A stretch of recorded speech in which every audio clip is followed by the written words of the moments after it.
വമൻ അവല്ലു മിമ്മൻ യദ്ഉ മിൻ ദൂനില്ലാഹി എന്ന ആയത്തിന്റെ അർത്ഥം ഞാൻ വിശദീകരിക്കാലോ. വമൻ അവല്ലു ഏറ്റവും വഴിപിഴച്ചവനായിട്ടുള്ള ആരാണ്?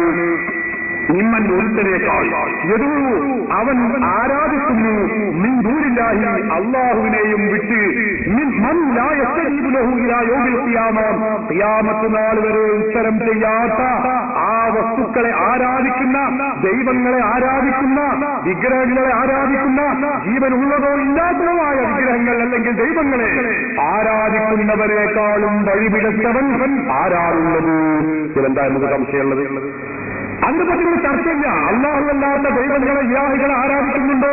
ചർച്ചയില്ല. അതിനെപ്പറ്റി പറഞ്ഞിട്ടില്ല. നമ്മൾ കുഞ്ഞുകൾ ലാ ഇലാഹ ഇല്ലല്ലാഹു മുഹമ്മദുർ റസൂലുള്ളാഹ്, അല്ലാഹു മാത്രമേ ഇലാഹുള്ളൂ ഉറച്ചു വിശ്വസിക്കുന്നവരും അത് ലോകത്തോട് ഉറക്കെ വിളിച്ച് പറയുന്നവരുമാണ് ഞങ്ങൾ. നമ്മുടെ ചർച്ച അതല്ല. അമ്പിയാക്കളോടും ഔലിയാക്കളോടും സഹായം ചോദിക്കാൻ പാടില്ല. ഇതാണ് നമ്മുടെ ചർച്ച. ഇതിന് തെളിവായിട്ടാണ് നിങ്ങൾ ഈ ആയത്ത് ഓതിയത്.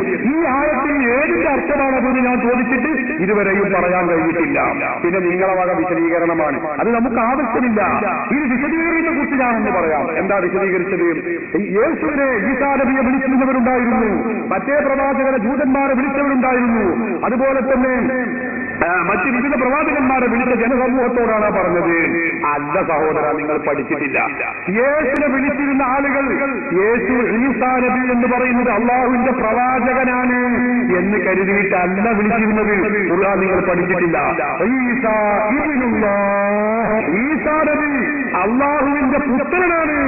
ഇന്നല്ലാഹ സാലിസു സലാസ, മൂന്ന് ദൈവങ്ങളിൽപ്പെട്ട ഒരു ദൈവമാണ് ഈസ എന്ന് വിശ്വസിച്ചുകൊണ്ടാണ് ഈസയെ വിളിച്ചിരുന്നത്.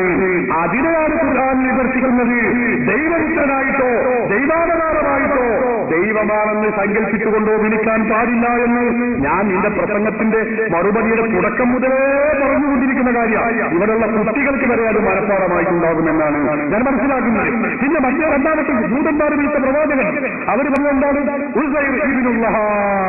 നിങ്ങൾ പഠിക്കണം, ഖുർആൻ മുറുകെ പിടിക്കാൻ വരാം, മറിച്ച് നോക്കണം. അറിയില്ലേ? പരിഭാഷയിൽ വായിക്കണം നിങ്ങൾ. ഉസൈർ ഇബ്നുല്ലാഹ് ഖുർആൻ പഠിപ്പിക്കുകയാണ്. ജൂതന്മാർ വിളിച്ചിരുന്നത് അങ്ങനെയാണ്. ഉസൈറിനെ അവർ വിളിച്ചിരുന്നു. എന്തായിരുന്നു അവരുടെ വിശ്വാസം? ഉസൈർ ഇബ്നുല്ലാഹ്, ഉസൈർ അല്ലാഹുവിന്റെ പുത്രനാണ്, ദൈവപുത്രനാണ് എന്ന് വിശ്വസിച്ചുകൊണ്ട് ജൂതന്മാർ അവർ ഉസൈറിനെ വിളിച്ചിരുന്നു. അതിനെയാണ് ഖുർആൻ വിമർശിക്കുന്നത്. ഞങ്ങൾ അതിനെ എതിർത്ത് പറഞ്ഞിട്ടില്ല. ഞങ്ങൾ മുഹ്യിദ്ദീൻ ശൈഖ് ദൈവപുത്രനാണെന്ന് പറഞ്ഞിട്ടുണ്ടോ? ഇവിടെയുള്ള കുഞ്ഞുങ്ങൾ ആരെങ്കിലും മുഹ്യിദ്ദീൻ ശൈഖ് ദൈവമാണെന്നോ ദൈവാവതാരമാണെന്നോ ദൈവപുത്രനാണെന്നോ ഒരിക്കലും പറഞ്ഞില്ല. അപ്പൊ നമ്മുടെ ചർച്ച ചെയ്തോ അതിനല്ല ആയത്ത്. നിങ്ങൾ മുജാഹിദ് സെന്ററിൽ വന്ന ചീട്ടുകൊണ്ട് വന്നതാണ്. ഞാൻ കുറ്റപ്പെടുത്തുന്ന സന്തോഷമേ ഉള്ളൂ. പക്ഷെ ആ ചീട്ടിലുള്ളത് നമ്മുടെ വിഷയവുമായി ബന്ധപ്പെട്ടതല്ല.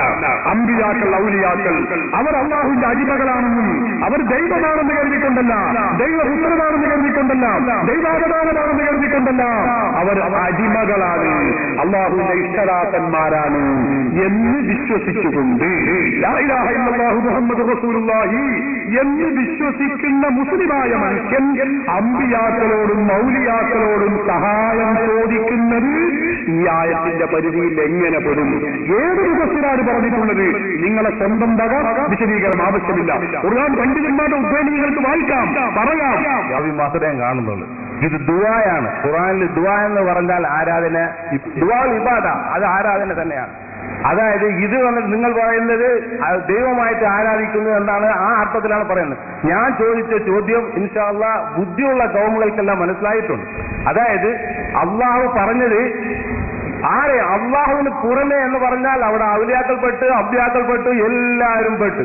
ആ അള്ളാഹുവിന് പുറമെ ഖിയാമത്ത് നാൾ വരേക്കും ഉത്തരം തരാൻ കഴിയാത്തവരെ വിളിച്ച് പ്രാർത്ഥിക്കുന്നവനേക്കാൾ വഴിപിടിച്ചവൻ ആരുണ്ടെന്നാണ്. അത് ഇൻഷാ അല്ലാഹ് നിങ്ങൾ പറഞ്ഞത് എല്ലാവർക്കും മനസ്സിലായി. ഞാൻ ചോദിച്ച ചോദ്യവും ഉസ്താദ് പറഞ്ഞത് എല്ലാവർക്കും മനസ്സിലായി. അൽഹംദുലില്ലാഹ്. ഇൻഷാ അല്ലാഹ്. പിന്നെ അടുത്ത ചോദ്യമാണെങ്കിൽ മുമ്പ് പറഞ്ഞതിനെ കുറിച്ച് എനിക്കൊരു വിശദീകരണം. നിങ്ങൾ പറഞ്ഞപ്പോ ഉമ്മൻ യദൂ എന്ന് പറഞ്ഞ യദൂ എന്നതിന് ആരാധന എന്ന് അർത്ഥം പറഞ്ഞ് സകാഫിയെ അല്ലാതെ ഞാൻ വേറെ ആരും കേട്ടിട്ടില്ല, കണ്ടിട്ടില്ല എന്നിപ്പോ നിങ്ങൾ പറഞ്ഞു. അത് ഞാൻ കുറ്റപ്പെടുത്തുന്നില്ല.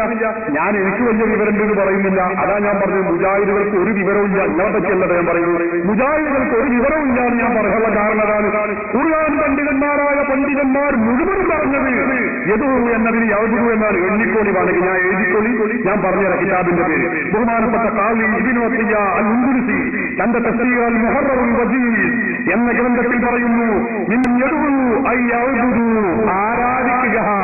ഇനി നിങ്ങൾ നോക്കൂ, തഫ്സീർ അൽ മുഹററുൽ വജീദ് 15-ാം വാല്യം 10-ാം പേജ്. ഇനി നിങ്ങൾ നോക്കൂ, ഇമാം റാസി തഫ്സീറുൽ കബീറിൽ പറയുന്നു, മിൻ യദഉ എന്ന് പറഞ്ഞാൽ അതിന്റെ അർത്ഥം അല്ലാഹു യസ്തഹിറുഹ ആലിഹത്തൻ വയഅ്ബുദുഹ, അല്ലാഹു അല്ലാത്ത ദൈവങ്ങൾക്ക് ആരാധിക്കുക എന്നാണ്.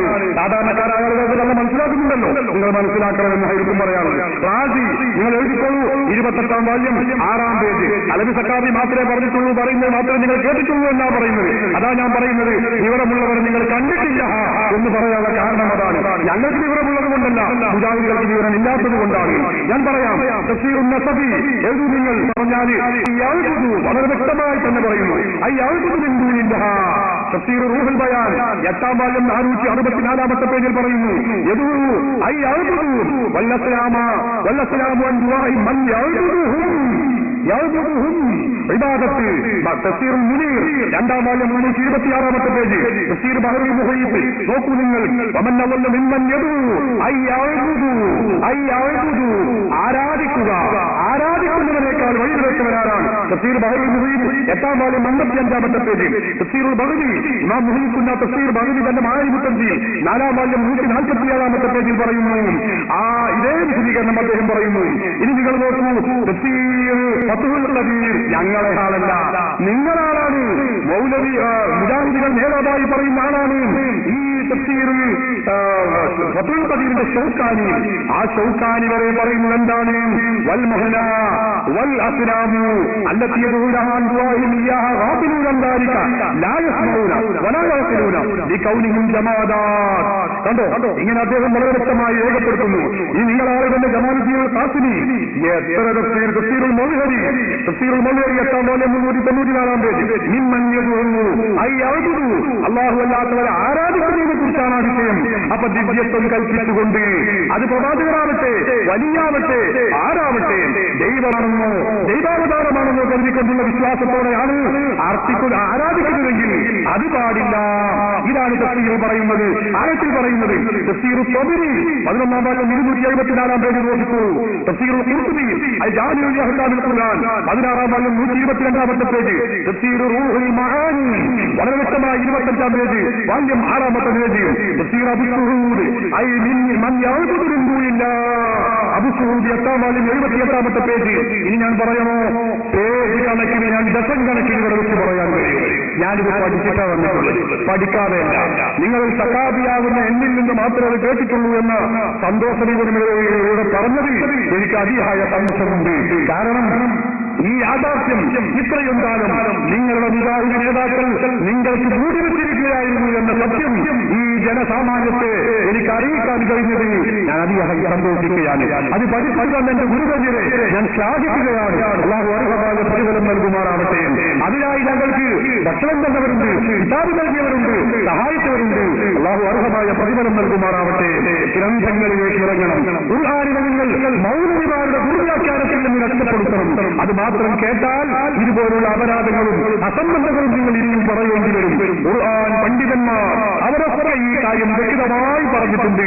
അമ്പിയാക്കളോടോ ഔലിയാക്കളോടോ സഹായം ചോദിക്കുന്നതിനെ കുറിച്ചല്ല ഇത്, പിന്നെയോ ആരാധിക്കുന്നതിനെ കുറിച്ചാണ്. അമ്പിയാക്കൾ, ഔലിയാക്കൾ, മഹാത്മാക്കൾ അല്ല, അല്ലാഹുവിന്റെ ദൈവപുത്രനാണെന്നോ ദൈവാവതാരമാണെന്നോ ദിവ്യത്വമുണ്ടെന്നോ വിശ്വസിച്ചുകൊണ്ട് ആരോട് സഹായം ചോദിച്ചാലും ആരോട് ആരാധിച്ചാലും അത് ശിർക്കാണ്, തർക്കമില്ല. അത് മക്കയിലെ മുസ്ലിങ്ങൾ വിഗ്രഹത്തിൽ ചെയ്തിരുന്നു. ജീവനുള്ള വിഗ്രഹങ്ങളുണ്ടായിരുന്നു, ജീവനില്ലാത്ത ദൈവങ്ങളുണ്ടായിരുന്നു. പാടില്ല. അത് ഇന്നും നമ്മുടെ നാട്ടിലുണ്ട്.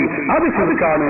അതല്ലാതെ ആയത്തിൽ ഒരിക്കലും ഇത് സുന്നികൾ ചെയ്യുന്ന ഇസ്തിഹാസ ലാ ഇലാഹ ഇല്ലല്ലാഹു മുഹമ്മദുർ റസൂലുള്ളാഹ് എന്ന് വിശ്വസിച്ചുകൊണ്ട്, അടിമയും റസൂലുമാണ് എന്ന് വിശ്വസിച്ചുകൊണ്ട് അമ്പിയാക്കളെയോ ഔലിയാക്കളെയോ വിളിക്കുന്നവർക്ക് ഈ ആയത്ത് എതിരാണെന്ന് ലോകത്ത് ഏതെങ്കിലും ഒരു ഖുർആൻ പണ്ഡിതൻ പറഞ്ഞിട്ടുണ്ടെങ്കിൽ നിങ്ങൾ ശ്രദ്ധിക്കണം, ലോകത്തേതെങ്കിലും ഒരു ഖുർആൻ പണ്ഡിതൻ പറഞ്ഞിട്ടുണ്ടെങ്കിൽ ഖുർആനിലേതാനില്ല, ഹദീസിലുമില്ല, ഏതെങ്കിലും പണ്ഡിതർ പറഞ്ഞിട്ടുണ്ടെങ്കിൽ ആരെങ്കിലും നിങ്ങൾക്ക് ഉദ്ധരിക്കാം. നിങ്ങളെ ഭാഗം വിശദീകരണം ഭാഗം നമുക്ക് വേണ്ട. അത് നിങ്ങൾക്ക് ചിലപ്പോൾ നല്ലോണം പറയാൻ കഴിയും. നിങ്ങൾ മുജാഹിദിന്റെ നേതാവാണ്, എനിക്കും നല്ലോണം കഴിയും, അല്ലെങ്കിൽ ഞങ്ങൾക്കും കഴിയും. അതുകൊണ്ട് നമ്മൾ ഇങ്ങനെ ഒരേ അങ്ങോട്ടും ഇങ്ങോട്ടും പറയാ എന്നല്ലാതെ പ്രധാനമാണ് നമുക്ക് ആവശ്യം. അത് നിങ്ങൾക്ക് പറയാൻ കഴിയുമോ? പറയാം, കൊടുക്കുമ്പോൾ പറയട്ടെ.